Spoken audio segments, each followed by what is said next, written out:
আজকে মঞ্চ উপস্থিত আমাদের ঢাকা থেকে আগত কেন্দ্রীয় নেতৃবৃন্দ, আমি সর্বসর্বদলের নাম বললাম না, আমাদের স্বেচ্ছাসেবকের একজন নেত্রী আছেন এবং এখানে উপস্থিত আমাদের স্বেচ্ছাসেবক দলের বিভিন্ন ওয়ার্ড থেকে আগত, ইউনিয়ন থেকে আগত নেতৃবৃন্দ, আপনারা সকাল 11টা এখানে এসেছেন, না খেয়ে অনেকেই বসে আছেন। সত্যি একটু আমাদের সিস্টেম দিনটাও ছোট, সেই জন্য আপনাদের সেভাবে আমরা এই অনেকক্ষণ অপেক্ষা করার জন্য দুঃখিত। আমি শুধু আমার নেতাদের কথায় আজকে শুনবো, আজকে আমি বক্তৃতা দেবো না। আমি যখন বক্তৃতা দিই তখন আওয়ামী লীগের বিপক্ষে বলি, এখন আর আওয়ামী লীগ নাই। ভাইপার হাসিনা পালিয়েছে, ভাইপার হাসিনা, আমরাই বলেছিলাম স্বেচ্ছাসেবক দল যে হাসিনাকে ভাইপার, এবং তারা পালিয়েছে। বলেছিলাম রাইফেল কার্ড থাকবে না, রাইফেলের কাছে জানলাও না।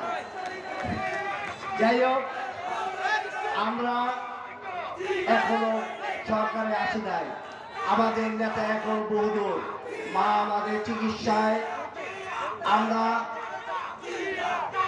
আমি খুব সৌভাগ্যবান, আমি স্বেচ্ছাসেবক দল করি। আমি খুব সৌভাগ্যবান, আমি যখন সব ছাত্র দলের জয়েন্ট কনভেনর ছিলাম তখন সেই কমিটি দিয়েছিল পিন্টু ভাই তারা। আমি খুব সৌভাগ্যবান, যখন আমি স্বেচ্ছাসেবক দলের সেক্রেটারি হই তখন হামিদুল সোহেলের সাথে আমি কাজ করেছি। তো যখন মহানগর হয় তখন সেই কমিটি দেয় শফিউল বারী বাবু ভাই, যিনি আজ ইন্তেকাল করেছেন, আল্লাহ তাকে জান্নাত নসিব করুন। সেই আমাদের ছাত্রদের জুয়েল ভাই ছিল, তখন জুয়েল ভাই সেই কমিটি দিয়েছে।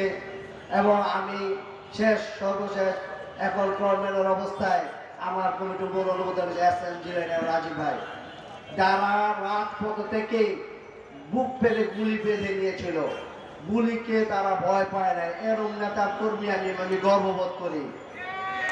এই জন্য আমি গর্ববোধ করি, আমি রাজীব ভাইয়ের মতো যে নেতৃত্ব সেটা আমার মনে হয় না অন্য কোথাও আছে।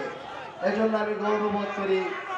মাসুম ভাইকেও যথেষ্ট ধন্যবাদ জ্ঞাপন করি, আমাকে তিল করে আমাদেরকে সবাইকে একত্রিত হতে এই জায়গায় এনেছে, তার জন্য মাসুম ভাই যথেষ্ট ভূমিকা রেখেছে, তা ঋণ শোধ করা সম্ভব না। শুধু আরেকটি কথা বলবো যে আমাদের স্বেচ্ছাসেবক দলের যখন মহানগর হয়নি, আমার নেতাদেরকে কাটতে বলবো, যখন কিনা শহর স্বেচ্ছাসেবক দল ছিল তখন থেকে এই শহরে শাহাদুল্লাহ জুয়েল, সে আজকে 17 বছর যাবৎ কারাবন্দী, সেও স্বেচ্ছাসেবক দলের নেতা ছিলেন ওই সময়। সে বহুদিন যাবৎ মরুল্লাহ ডেভিডের ছোট ভাই, আমাদের চেয়ারম্যানের যে মামলা, সেই মামলাগুলো সে আসামি, সে আজও কাশিমপুরে তার ছোট একটা মেয়ে রেখে গেছিল, সেই মেয়ে আজকে ডিগ্রিতে পড়ে, এত বছর জেলখানায়।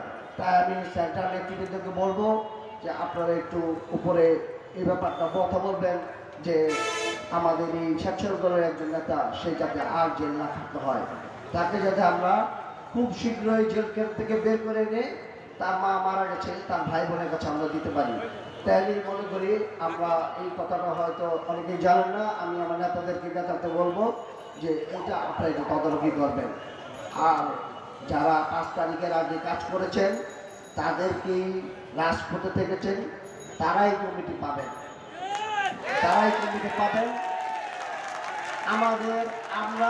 আমি একটা কথাই বলবো, আমি কারোর পক্ষে কথা বলি না, আমার কোনো ভাই নাই বোন নাই, কার পক্ষে কথা বলি না। আমি আমার স্বেচ্ছাসেবক নেতৃবৃন্দের কথা বলি। আমি আজকে নাম বললাম না, কিন্তু রাজীব ভাই সব জানে। রাজীব ভাই অন্যরকম একটা মানুষ, কতটা সাংগঠনিক তাকে বলে ছোট করা যাবে না। আর বেশি কিছু বলবো না। এবং আমাদের এসএম জিলানী ভাই গুলিবিদ্ধ হয়েছিলেন, সেই গুলি মাঝুমত প্রায় সময় মাঝুমত অসুস্থ থাকেন। আরেকটা কথা না বললেই না, আমি আমার সেন্ট্রাল নেতাদেরকে কাছে একটু ক্ষমা প্রার্থী। তারা আমাকে ইনফরমেশন দিয়েছিল যে ছবিতে ফেস্টুনে ছবি থাকতে পারবে না। আসলে যখন কিনা কর্মী সভা হবে শুনে এর আগে এই সময় লাগিয়ে ফেলেছিল, কিন্তু তারপরে আমরা অনেক ফেস্টুন আছে যেগুলাতে কোনো ছবি নেই, হ্যাঁ, শুধু আমাদের চেয়ারম্যান তারেক রহমান, বেগম খালেদা জিয়া এবং জিয়া রহমানের ছবি শুধু নিচে নাম দেওয়া আছে। এগুলো আমাদের করা, বাকিগুলা এই আগে লাগিয়ে ফেলেছিল প্রায় 10-12 দিন আগে। তো এই জন্য আমি তার কাছে ক্ষমা প্রার্থী, এটা একটু ক্ষমা সুন্দর দৃষ্টিতে দেখবেন।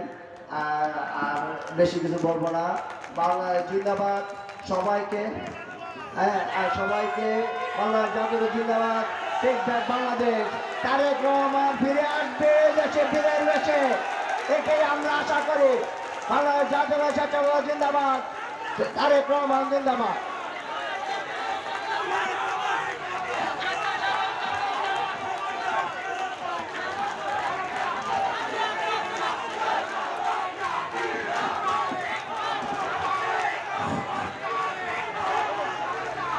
ধন্যবাদ।